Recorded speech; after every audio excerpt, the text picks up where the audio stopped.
Assalamualaikum dan salam sejahtera. Anda bersama saya Hazrin Hussein dalam program Mak untuk Malaysia atau lebih dikenali sebagai program MAM. Dan diam tak diam, kita dah masuk tahun kedua yang telah membawakan figura-figura personality, selebriti yang hebat di meja MAM ini. Dan Alhamdulillah ini adalah episod yang siaran yang kedua untuk tahun 2023. Dan pastinya kita bawakan, tak terkecuali minggu ini kita bawakan figura yang hebat sangat. Dan kalau saya boleh perkenalkanlah ya, seorang wanita kacukan Melayu Irish yang lahir pada 1978. Oh, dia dah macam tu dah. Okey, dan seorang selebriti yang memulakan kerjaya sebagai anak seni pada tahun 1996, meletup sebagai penyanyi dengan lagu Kini Kau Tiada. Wow, nak cara kita lah tu. Dan sekaligus merangkul artis baru terbaik 2001 dalam Anugerah Industri Muzik, Anugerah Pengacara Popular dalam Anugerah Sri Angkasa. Dialah DJ radio, dialah pernah buat juga TV komersial, model, pelakon filem. Kalau masih ingat lagi Puteri Impian 2, Gerak Khas 3, Janji Diana, merupakan pemegang ijazah sarjana muda dalam psikologi, ibu kepada Tunku Sofian Najihah, dan ada tali pinggang hitam. Karate. Karate. Yes. Tak lain, tak bukan. Dah dengar dah suara pun.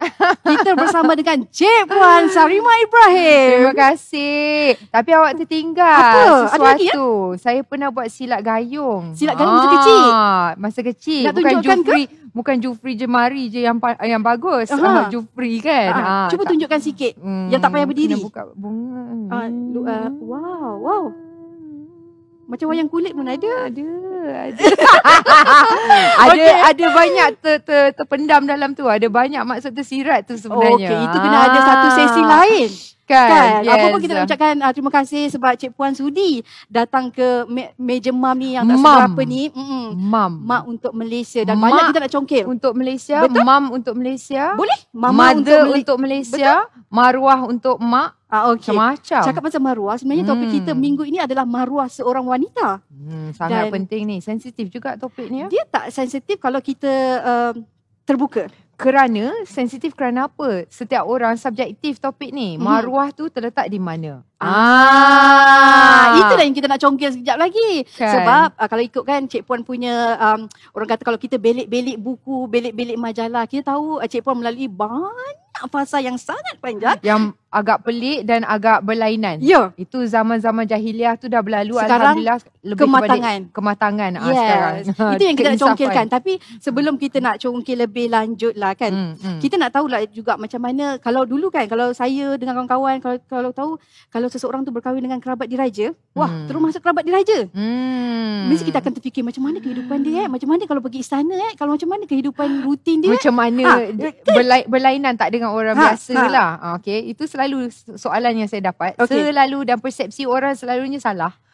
Maksudnya, okay. Sebelum tu, Cik Puan pernah berfikiran sebegitu sebelum tu saya tak pernah pandang pada kerabat ataupun sesiapa. Kerana pada saya, semua orang ni, saya suka tengok orang dari segi perangai. Bukan dari segi nama ataupun duit ataupun status.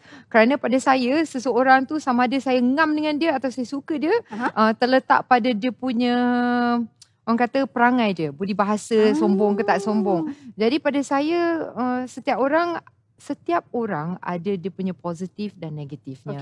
Jadi kaya pun ada positif, ada negatifnya. Setiap keadaan hidup ni ada dia punya hikmah, ada dia punya baik, ada dia punya buruk. Betul tak? Nampak je kematangan di situ. Tiba. Nampak tak? Ya, tuan-tuan dan puan-puan. Okey, dah kalau dicongak-congak, ramai orang kata dah 20 tahun. Sebenarnya kalau saya kira hampir 30 tahun kan sebenarnya. Apa saya dalam industri ni?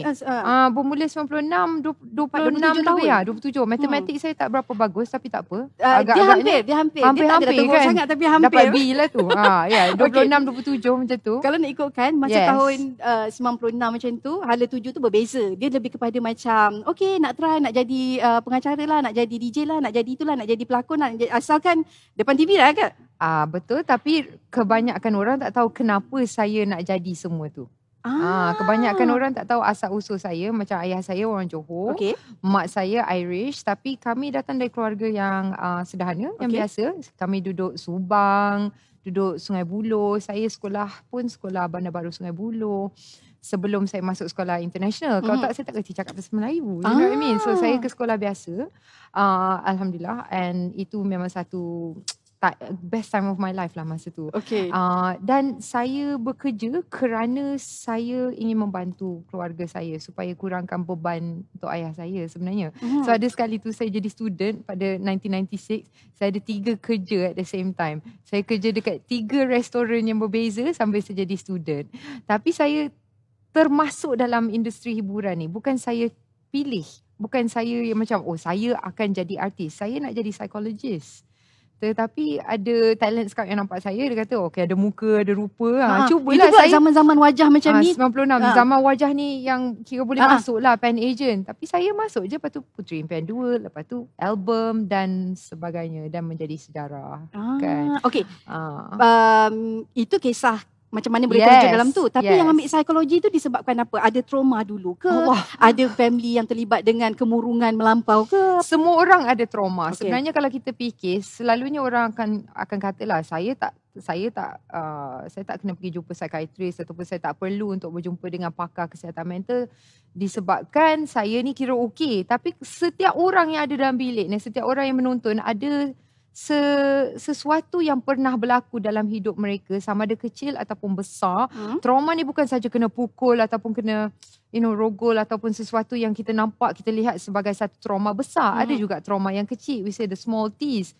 Dan saya bukan memilih psikologi disebabkan apa-apa trauma, tapi saya nak faham kenapa perangai manusia macam ni. Sebab saya datang sebagai seorang kacukan, kena bully juga, kena bully teruk masa kat sekolah Malaysia dan juga kena bully masa kat luar negara. Kat sini mak salah celup lah, badak lah. Macam rasa macam tak ada maruah je masa tu. Ya. Yelah budak-budak kan. Budak-budak ni mulut lagi teruk tau sebenarnya. And then masa pergi luar negara kena bully juga. Sebab kita je satu-satunya orang Islam, satu-satunya yang Asian dalam kelas masa tu kan. So mungkin dari situ saya nak faham ni kenapa orang jadi macam ni kan. So saya nak belajar juga psikologi. Dari situ sebabnya.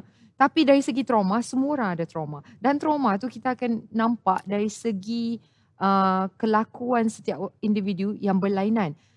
Orang selalunya kalau kita nak cari apa orang kata simptom penyakit kesihatan mental ni, akan mencari simptom seperti mengambil dadah, memukul suami isteri atau anak-anak. Diorang akan nampak dari segi luaran je.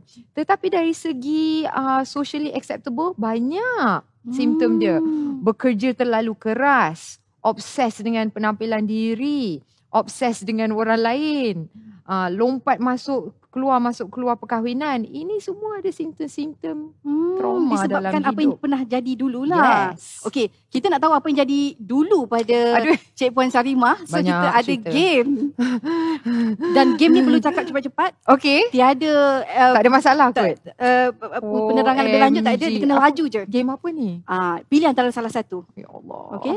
Okey, kita bermula daripada sekarang. Pengacara ke pelakon? Pengacara. Memasak atau beli je? Beli je. Laju tak? Lebih pentingkan rambut ataupun wajah? Wajah. Kasut atau slipper? Slipper. Kerjaya atau keluarga? Keluarga. Simpan duit ataupun habiskan duit? Simpan duit. Kalau tak, macam mana nak belanja nanti? Anak Habis. atau suami? Suami. Wow. Siapa Sebab dia datang dulu. Tengku apa nama? Oh mak kau. Nampak tak? Terkejut suami saya. Anak atau suami? Suami dulu sebab dia dulu. Okey. Jogging atau bersilat? Susah. Minat silat tapi kena jogging sebab tak nak gemuk. Kita terasa lah. Tak ada apa-apa lah. Okey je. Okey, supaya kita tak lebih terasa. Menakutkan. Dah trauma dah. Supaya kita tak lebih terasa, apa kata kita tengok dulu macam mana Cik Puan Sarimah. Dulu kita dah tahu dah macam mana. 20 tahun kemudian maksudnya sekarang hala tuju dia macam mana. Okey, faham. So nak tengok apa tu? Tak, sekarang ada footage ke apa? Kiranya Cik Puan ada Kena tak jelas. macam hala tuju, Oh, sekarang ni. macam 10 ataupun 15 tahun lagi dah gambarkan ke apa yang Cik Puan Sarimah nak lakukan. Mungkin terhadap suami, mungkin terhadap anak, mungkin terhadap karier, mungkin ada yayasan dan sebagainya. Oh, okay, faham. So, saya sekarang ni terlibat dalam topik kesihatan mental ni. Sangat mendalami topik ni. Kerana selepas saya bersalin, saya mengalami kemurungan lepas bersalin. Agak teruk lah masa tu. Macam terkejut saya. Sebab saya ni yang belajar psikologi ni boleh rasa kemurungan. Boleh kena anxiety. Tapi sewaktu tu dah masuk MCO. Saya lepas bersalin masuk MCO. Jadi saya terkena kemurungan selepas bersalin dan sangat perit. Tapi Alhamdulillah saya berjaya keluar dari keperitan tu dengan bantuan doktor, pakar dan juga ubat selama 6 bulan. Alhamdulillah keluar balik, stable balik, semuanya okey. Alhamdulillah. Kejap, bila Cik Puan cakap pasal memang minta bantuan daripada doktor dan rawatan dan sebagainya, sebenarnya saya ada terbaca Cik Puan ada memang dapatkan khidmat nasihat, jumpa kaunselor dan sebagainya. Sebelum tu dah bertahun-tahun kan? Yes, kerana saya belajar psikologi dan saya memang minat topik itu dan saya memang seorang yang macam saya suka jumpa dengan pakar psikologi supaya memastikan hidup saya macam tersusun dan saya sendiri tak nak kena kemurungan. Itu ironi dia sebab saya ni yang berjumpa pakar ni still boleh terkena. Lebih lagi orang yang tak tahu, yang tak sedar pasal masalah kesihatan mental. Saya menggeletar, tak boleh tidur. Teruk sangatlah pengalaman tu. Jadi dari situ saya memahami masalah kesihatan mental dari perspektif lain kerana saya sendiri kena. Dan suami saya pun dengan sokongan dia juga mengalami tekanan juga. Kesan kerana isteri kena kan. Dan anak saya dan dengan sokongan keluarga serta pakar, Alhamdulillah semuanya okey. Dan hari ni lebih matang, lebih okey dari sebelum tu. Alhamdulillah. Kan, Alhamdulillah. Tapi berusaha, kita bukan duduk je dan kita menerima macam ini tak ada, aku kena terima. Kita kena berusaha. Kita ada akal. Kita diberi akal untuk cuba. Jadi kita mencari jalan keluar. Jadi dari sini saya bekerja dengan NGO dan saya akan terus bekerja dalam bidang apa orang kata hiburan, juga dalam bidang kesihatan supaya mental. dapat memberi kesedaran kepada orang ramai tentang masalah tu, bukan sahaja cakap mulut je, tapi Cik Puan sendiri pernah mengalaminya. Dan saya percaya, tadi saya nak cakap pasal kesihatan mental, salah satu cabarnya adalah narsisistik tau. So kita nak cakap pasal lebih lagi pasal tu, tapi kenapa? Narsisis itu sangat subjektif dan sangat disalahfahami. Kita nak tahu apa salah faham. Tapi itu seketika nanti kita nak tahu Cik Puan Sarimah ni lebih lanjut lagi. Kita tak nak tanya kawan-kawan yang ada kat sini ke ataupun yang baru kenal Cik Puan ke. Kita nak tahu Cik Puan 20 tahun yang lepas. Agak-agak siapa? Tak tahu. Kalau kawan baik, takutnya. Kalau kawan baik? Kawan baik? Tak tahu. Kawan baik ramai. Kan? Yang berlakon ke, pengacara ke? Taklah, kalau berlakon pengacara ke. Itu macam dah dalam industri. Ini mesti di sebaliknya. Makeup artist? Tak. Habis tu siapa? Beliau yang saya maksudkan adalah saudari Nadia Shahabuddin. Jom kita saksikan. Lah, kawan saya. Surprise. Kau memang nak kena ni.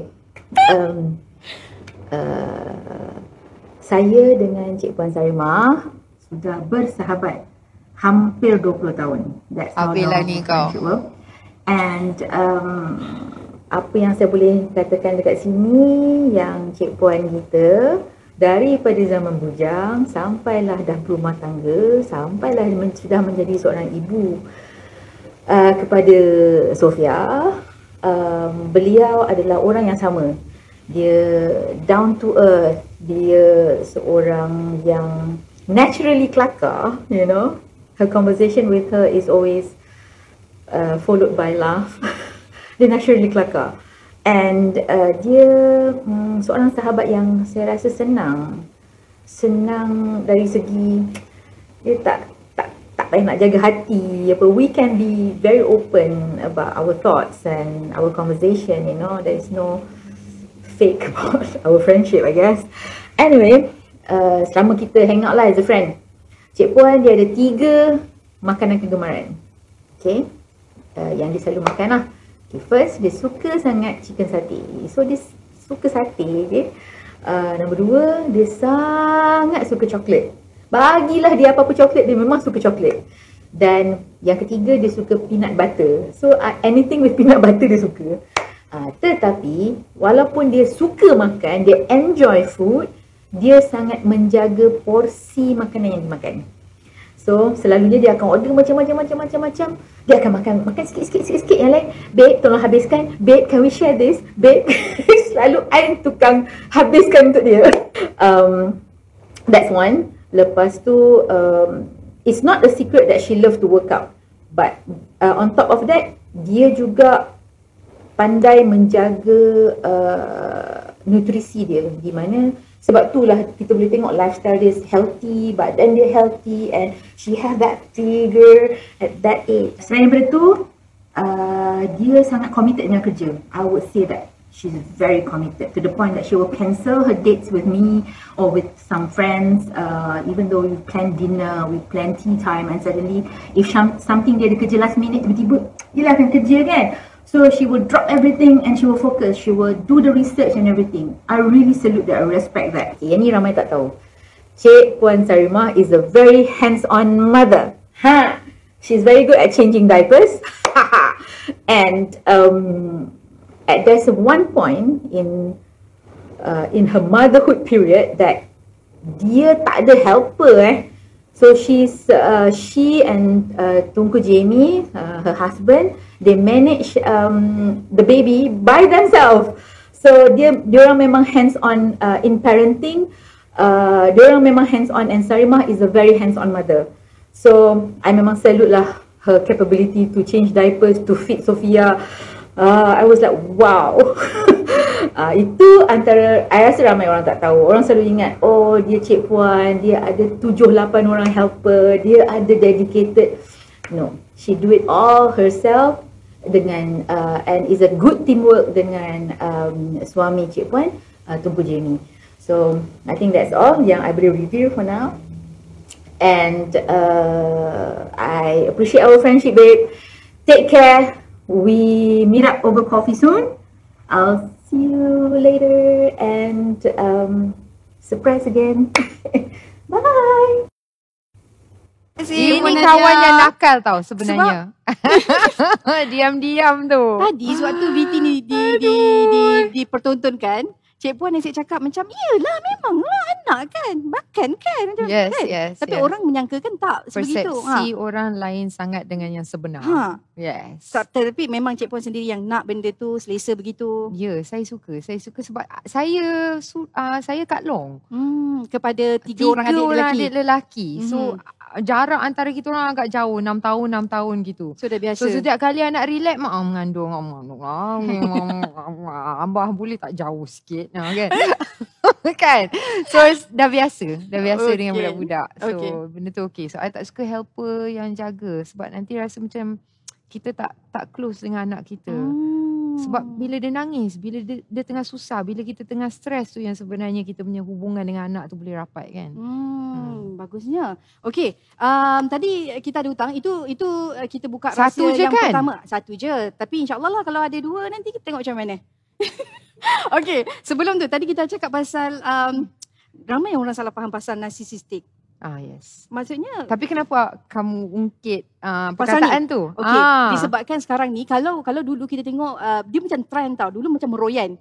Macam bila bersalin, oh ni meroyan ni, ini apa, tapi tindakan seterusnya orang tak tahu. Apa sebenarnya yang terjadi, tapi sekarang ni orang kata orang dah tahu lebih mengenai apa yang you perlu buat bila you berpantang, support system daripada keluarga you, itu penting.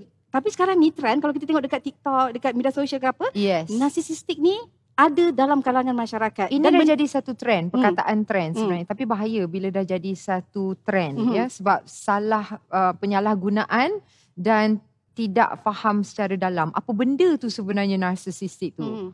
Dahlah perkataan tu dalam bahasa Inggeris perkataan yang panjang. Dahlah orang yang cakap bahasa Inggeris pun tak faham sebenarnya apa benda narcissism tu. So kenapa benda tu jadi trending? Mesti ada sesuatu yang ada sebab dia, penyebab dia. Tapi selalunya kalau orang faham narsistik itu adalah Salah satu daripada kesihatan mental lah. Tapi sebenarnya narcissistic personality disorder adalah satu masalah kesihatan mental yang sangat serius. Tetapi dalam kita punya rakyat ni, kita nak label seseorang tu ada masalah tu agak berat dan susah sebab banyak dia punya kriteria. Sebelum kita sampai ke narcissistic, sebab narcissistic ni juga satu simptom untuk seseorang yang pernah melalui trauma. So, kenapa seseorang tu boleh jadi narsisistik? Kenapa dia jadi seseorang yang lebih mementingkan diri dia? Kenapa dia macam tak kisah pasal perasaan orang lain? Yang penting aku menang. Kenapa? So, kita kena selalu tanya kenapa. Bila dapat jawapan, tanya lagi kenapa. Kenapa seseorang tu merogol seseorang? Okey, kita secara terbuka. Yes, betul. Itu satu crime. Memang confirm, no excuse. Tapi apa yang berlaku pada orang tu sebelumnya yang menyebabkan dia boleh jadi macam tu?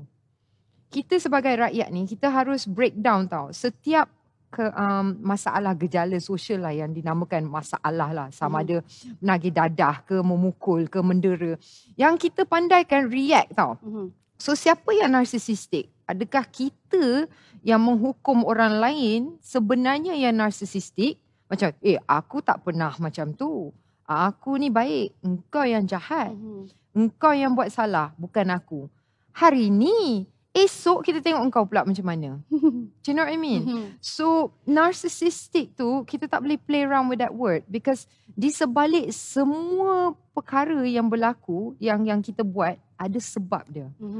So, even seseorang yang memukul isteri ataupun suami atau anak dia, bukan nak kata benda tu okey. Tapi kita kena tanya apa penyebab dia, apa punca utama dia masalah kesihatan mental tu sampai ke tahap tu. Sebab sebelum tu dia baik. So in our whole society ni kita lebih kepada menghukum. Dari rancangan reality yang semua orang boleh jadi judge. Dengan kita menghukum engkau macam ni. Sebab kita terlalu cepat. Informasi terlalu cepat dan kita tak berfikir sebelum kita react. Itu narcissistic. In a sense. Aku lebih baik dari engkau, apa yang aku rasa, apa yang aku punya pandangan lebih penting dari engkau. Tapi sebenarnya simptom tu banyak dan kita bukan boleh shock sendiri diagnose. Tak boleh. Tak boleh kan. Dan diagnose diri sendiri sebab ramai macam mungkin aku ada ni. Engkau dah jumpa ke pakar? Sudah ke dapat diagnosis yang sebenarnya? Dan kadang-kadang orang boleh bohong juga pada pakar. Itu antara simptom tak boleh terbuka kan, takut nak bagi tahu yang sebenarnya. Buka aib dan sebagainya. Okey, Cik Puan ada mendalam pula kita punya itulah dia macam tajuk dia macam bukan dah maruah seorang wanita, dia macam narsisistik. Okey, tak apa. Maruah seorang narsisis. Okey. Cik Puan, kalau kita tengok buku Cik Puan, buku hidup lah. Maksudnya pernah melalui kegagalan dalam perkahwinan dan barangkali boleh relatekan dengan seseorang isteri yang macam sekarang ini sedang melalui masalah rumah tangga. Apatah lagi barangkali mungkin kalau tak narsisistik pun hidup dengan seorang suami narsisistik pun ataupun ada perkara-perkara yang boleh mengundang kepada penceraian. Apa antara sedikit nasihat berdasarkan pengalaman Cik Puan, kan ada diploma dan juga degree dalam psikologi, apa antara bantuan yang boleh disampaikan kepada seorang isteri yang mungkin tengah melalui fasa ini? Okey, nombor satu dia macam ni tau. Kita sebagai masyarakat, kita suka guna perkataan kegagalan dalam perkahwinan.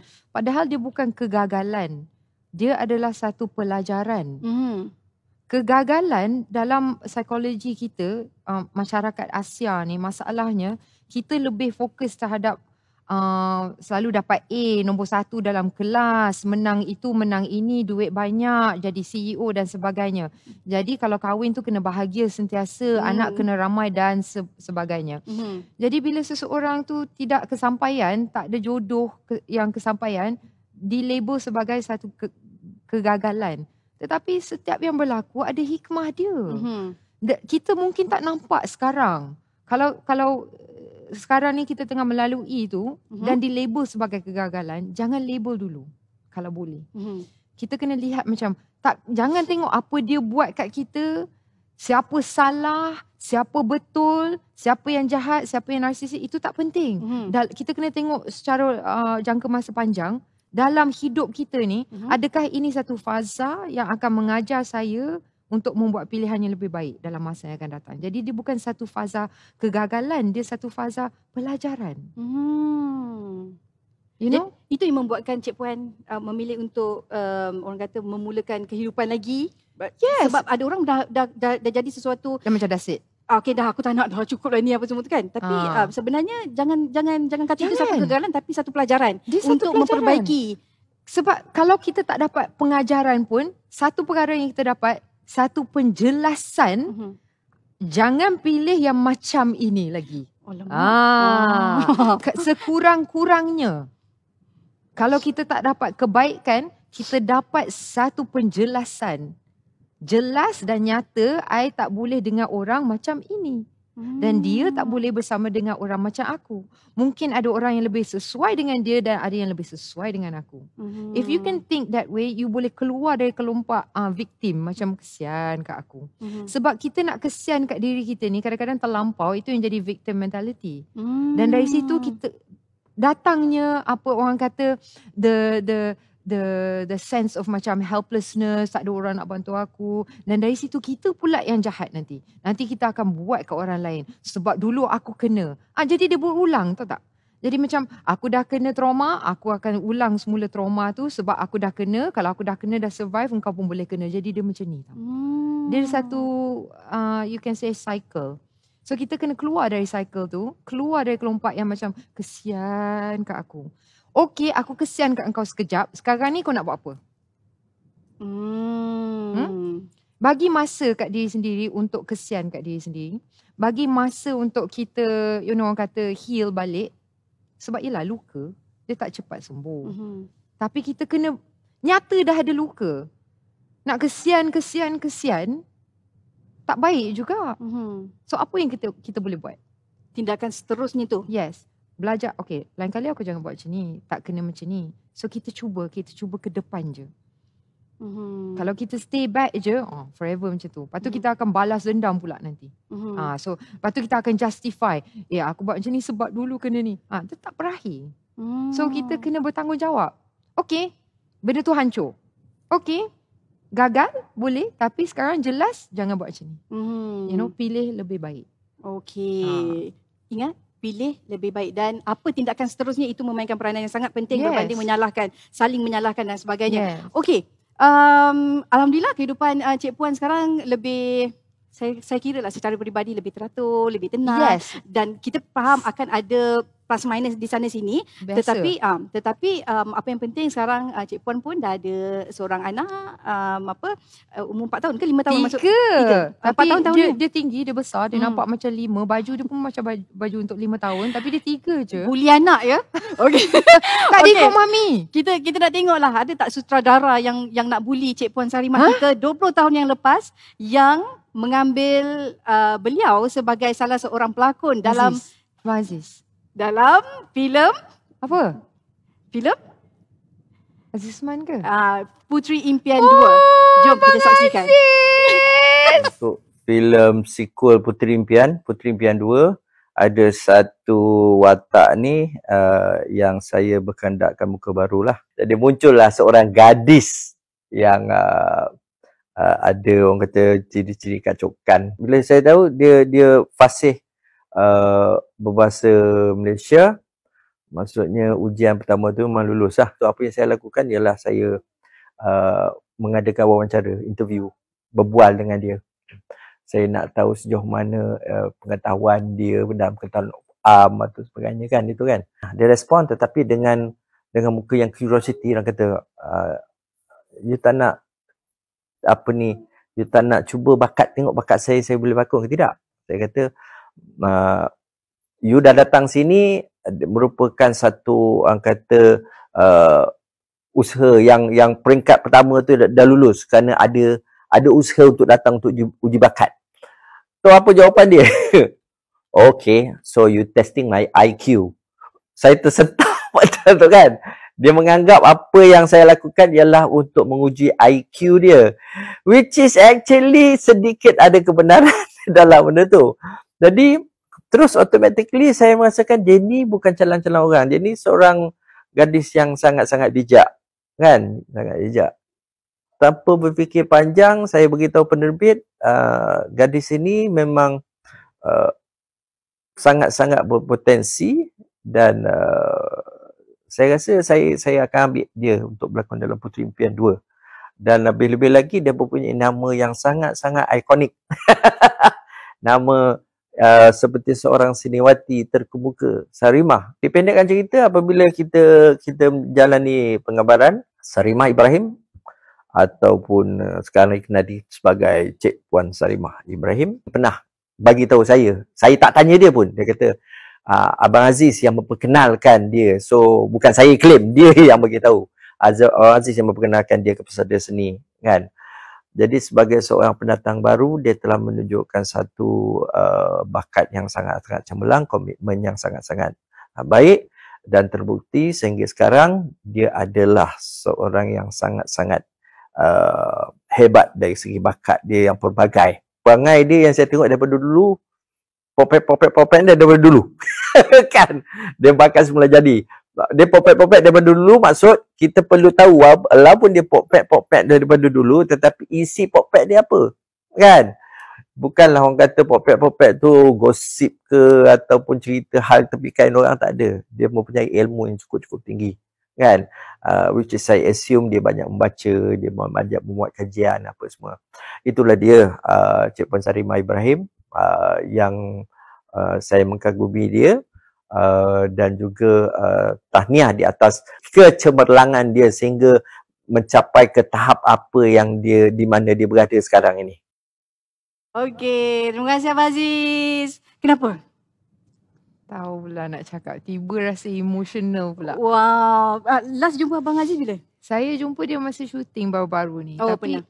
bila terkenang, tak nak nangis. Kenapa Bila terkenang? terkenang balik, masa tu saya rasa memang saya tak ada harapan langsung masuk industri ni. Oh, kenapa? Saya rasa macam saya tak cukup bagus. So dia yang nampak potensi saya. Yang tak nampak bagus. Habislah make up. Yang tak nampak bagus tu disebabkan apa? Pernah melalui audition lepas tu tak lepas ke ataupun macam mana? Tak, kita masa tu macam saya cakap, dari kecil dah kena bully. So kita rasa macam kekurangan self-esteem, keyakinan diri tu kurang. Dan rasa macam bila pergi ke luar negara orang tak terima kita, kat sini orang boleh terima tak saya ni. So bila saya masuk audition tu, saya bergantung pada IQ je lah, macam Abang Aziz kata. Saya ingat dia nak test saya dari segi pandai ke tak, sebab saya ni pandai kat sekolah dulu. A jugalah. Nak bagi tisu tapi macam dah riak tak payah. Tak apa. So saya ingat tak dapat lah ni, tapi at least depan diorang ni I bolehlah tunjuk I ni pandai. Kan? Sebab itu je yang kemampuan saya kat sekolah adalah selalu dapat A. So dari situlah. So sebab tu saya ketawa sebab saya dah lupa benda tu. Dan so bila dia cerita balik I macam, oh ya, kan. Sebab tu dia ketawa masa tu. Tapi from then on dah. Bermula situlah sebenarnya Cik Puan kita jadi Lisa dalam filem tu. Dengan Amy Masura. Memang kenangan yang best. Okey. Disebabkan kita ada mempunyai... Boleh tak nak nangis ni? Nangis lah. Kan kita bagi tisu. Maruah dah. Kita tak jadi nak kesian ya. Sebab tadi riak ya. Dengan pendidikan dan sebagainya. Okey. Itu zaman 20 tahun yang lepas untuk filem. Tapi sebenarnya ini antara soalan yang orang memang nak tanyalah. Apa antara sewaktu perkahwinan yang terdahulu, apa antara perkara yang terjadi yang orang kata kesilapan dulu yang diperbaiki pada sekarang ni? Yang kalau nak list tu panjang juga, sebab masa kita dalam satu situasi ni kita tak nampak kesilapan kita. Yang kita nampak senang sebab mata kita ke depan. Jadi kita hanya nampak yang depan kita. Kita nampak kesilapan orang lain. Dia cakap macam ni, dia buat macam ni. Susah kita nak renung balik kat diri kan. Kecuali bila masa dah berlalu. Masa dah berlalu sikit, boleh kita kenang semula. Bila kita kenang tu, masa itulah sepatutnya yang kita sedar. So dari situ kematangan datang. InsyaAllah. Kalau boleh terima lah. Kalau boleh terima, orang kata kesilapan sendiri. So saya mungkin masa tu terlalu muda. dan saya lebih fokus pada kerjaya saja. Saya nak buktikan bahawa saya ni, Abang Aziz dah bagi peluang. So saya nak buktikan semua saya boleh buat. Saya boleh diterima oleh masyarakat. Saya boleh diterima oleh semua orang. Saya mampu buat semua orang gembira. Tapi dalam hati tu sebenarnya mungkin saya tahu masa tu suami saya tu tak ngam dengan saya. Sebenarnya. Tapi kita menyimpan dan kita mencuba. Tapi orang kata naluri seorang wanita tu kan sangat kuat tau. Tapi kita selalunya kita diamkan naluri kita sendiri. Kita selalu cakap macam, jangan, orang ini dah cukup, tak payahlah kau telan je, orang kata kan. So lama-lama telan tu, lama-lama nampaklah keserasian tu tak ada. And then kita lebih fokus. Saya lebih suka tempat kerja dari saya suka balik rumah. Dan dia juga. Tapi masing-masing tak nak mengaku. You know, so lama-kelamaan dia jadi satu situasi di mana saya pun kena fikir pasal maruah saya. Dia pun ada maruah dia. Takkanlah kita nak bohong sampai bila. Memang tak serasi. Lebih kepada kawan. Macam, what's up bro? Macam mana nak? You know what I mean? So, kita terpaksa menerima benda tu. So, adakah itu satu kegagalan? Atau itu satu pelajaran? Pengalaman itu pelajaran. Pahit, manis. Saya kira ini antara salah satu tips ataupun nasihat yang boleh digunakan. Barangkali yang menonton kita pada hari ini adalah ibu-ibu muda yang mungkin sekarang ni tak tahu nak buat keputusan macam mana kan. Sebab maruah tu terletak pada diri kita sebenarnya. Kita sendiri yang akan meletakkan maruah kita ke tahap mana. Bukan orang lain.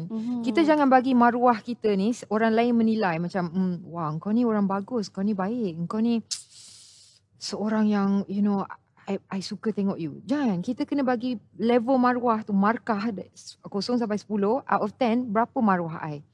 So kalau 10 tu maksimum, you kena ada 10 tu for yourself. Jangan bagi kat lelaki atau orang lain untuk menilai. Nanti kita terkejar-kejar je. Bila kita buat kesilapan, kita rasa maruah kita dah jatuh. Dia kata kita tak elok. Kita jatuh, lepas tu kita kejar balik lagi. Mengharapkan dari orang luar yang menilai maruah kita. Tak boleh. Kita kena letakkan maruah kita kat satu level. Sebab kita je yang tahu diri kita sendiri. Tapi zaman tu, zaman Cik Puan tak ada media sosial. Kan? Yes. Kalau zaman sekarang ni, ada channel dia. Dulu kalau orang tak suka kita, dia tak ada nak tulis surat, nak hantar surat kat kita. Aku tak suka engkau. Nyampah tengok muka kau. Mana ada orang nak beli stamp semua mahal. So nak hantar surat apa? Selalu hantar surat cinta. Kan? Peminat. Kan? So it's different now. Sekarang orang lebih buat sebelum fikir. Dan saya faham. Saya pun kadang-kadang macam tu juga dengan Twitter macam oh no, kena delete balik kan. Tercakap lebih ke apa. Tersilap kan. But lain lah dengan dulu. Sekarang mengenai hal rumah tangga takkan dikongsikan di media sosial. Saya tak suka kongsi. Macam apa yang berlaku kat rumah kan. Okay, dia ada dua perspektif tahu pasal benda ni. Kalau kita tak kongsi, orang kata you tunjuk yang baik je. Tapi kalau kita kongsi, nanti orang kata you buka aib yourself and suami. Tapi semua apa ni, you know, family, setiap suami isteri ada masalah, ada hari yang dia best, hebat lah kita berdua ni. Dan ada hari yang kita macam, dia ni kenapalah. Kan? It's normal. Mana nak perfect? Yelah. Tapi yang kita letak dekat social media tu cuma yang bagus sahaja. Betul tak? Semua orang. Masalahnya bukan itu. Masalahnya kita menilai orang lain dari social media saja. Dia ada ni, dia ada ni, dia ada ni. Aku tak ada. So don't believe it. It's not true. Everybody ada hari yang bagus. Ada hari yang kita di atas. Ada hari keesokan yang di bawah. Tak kira Cik Puan ke bukan Cik Puan ke apa. It doesn't make a difference. You know, orang kaya pun bercerai, orang yang tak kaya pun bercerai, orang yang you know siapa-siapa boleh melalui dan semua orang boleh melalui masalah kesihatan mental. Okey, itu sebenarnya kan secara peribadilah sebenarnya banyak nak tanya tau. Sebenarnya itulah. Tapi disebabkan masa dan sebagainya mungkin ada sedikit apa antara perkara penting dalam Cik Puan mendidik anak. Barangkali ini berguna untuk ibu-ibu muda yang sedang menonton untuk menjadikan sebagai mungkin rujukan ataupun panduan ataupun dan sebagainya. Sebab kita kan topik ada rasuah juga kan betul. Hari ini. Betul. So okay, bila kita sebut rasuah ni semua orang macam duk fikir benda yang besar kan macam polis, benda-benda besar sahajalah orang kata kan. Tapi kita kena tanya balik soalan kenapa? Kalau kita nak solve masalah ni dari segi superficial sahaja, kita bagi undang-undang, orang sebuat. Kita suruh jangan buat, dia akan buat. Sama dengan anak kita. Lagi kita suruh jangan buat, lagi dia nak buat. Sebab dia tertanya, kenapa kau tak bagi aku buat? Adakah sesuatu yang lagi menarik di sebalik ini kan? So kita kena pandai. Dari segi mental, kita kena, first thing I will teach my daughter, value yourself. Kalau kita tak letak nilai tinggi pada diri sendiri, bukan narcissism ya. Okay. Meletak nilai tinggi itu bukan narsisistik. Maksudnya aku ada kelemahan dan aku ada kelebihan. Semua orang ada. Tapi ini standard yang aku berpegang pada standard ini. Dan hormatilah standard itu dan saya akan hormati kamu. Kan? Saya nak letak nilai itu with my daughter supaya dia tidak mengharapkan penilaian orang lain ataupun penerimaan orang lain untuk rasakan diri dia okey. Sebab dari situ sebenarnya punca rasuah, low self esteem. Bila kita rasa kita tak ada nilai, kita cuba besarkan diri kita dengan cara-cara yang superficial, sementara je.